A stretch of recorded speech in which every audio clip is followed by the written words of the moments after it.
49 সংখ্যক নলবাৰী ৰাস মহোৎসৱত আয়োজন কৰা দিহানাম প্ৰতিযোগিতাৰ কিছু দৃশ্যাংশ আপোনালোকক দেখুৱাবলৈ লৈছোঁ। আজিৰ কাৰ্যসূচী মতে ইয়াৰ দিহানাম প্ৰতিযোগিতা বৰ্তমান মঞ্চস্থ হৈ আছে, আপোনালোকে চাই থাকিব।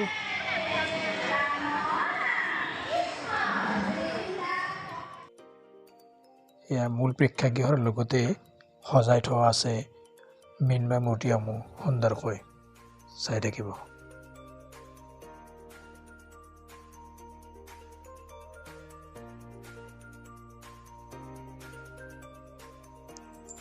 লগতে দৰ্শকৰ ভিৰ দেখা গৈছে আৰু সন্ধিয়াৰ লগে লগে দৰ্শকৰ আৰু যথেষ্ট ভিৰ দেখা যাব। লগতে দিহানাম প্ৰতিযোগিতাও সমাপ্তিৰ পথত আহি আছে। ইয়াৰ পিছতে বাকী কাৰ্যসূচী আগবাঢ়ি যাব।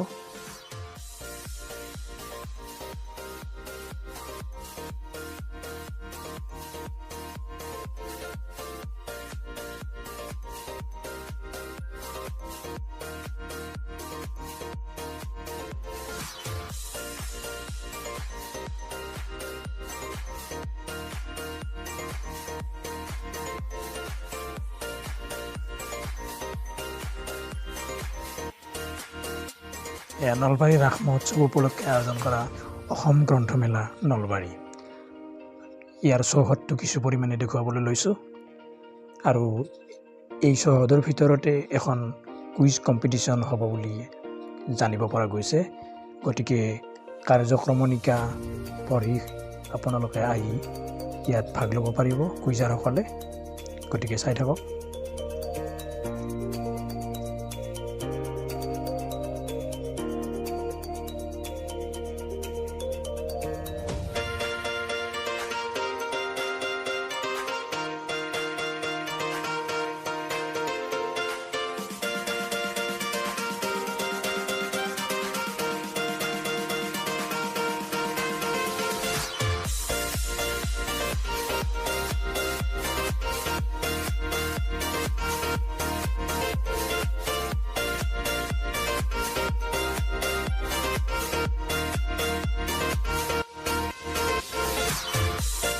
অসম আৰক্ষীয়েও নিষ্ঠাৰে কৰ্তব্যৰত হৈ আছে আৰু তেওঁলোকক যথেষ্ট তৎপৰ হোৱা দেখা গৈছে।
ইয়াত দেখিবলৈ পোৱা গৈছে যান-জঁটৰ সৃষ্টি হোৱা গাড়ীসমূহ, আৰু সন্ধিয়াৰ লগে লগে ইয়াতকৈ অধিক যান-বাহনৰ যান-জঁট দেখিবলৈ পোৱা যাব।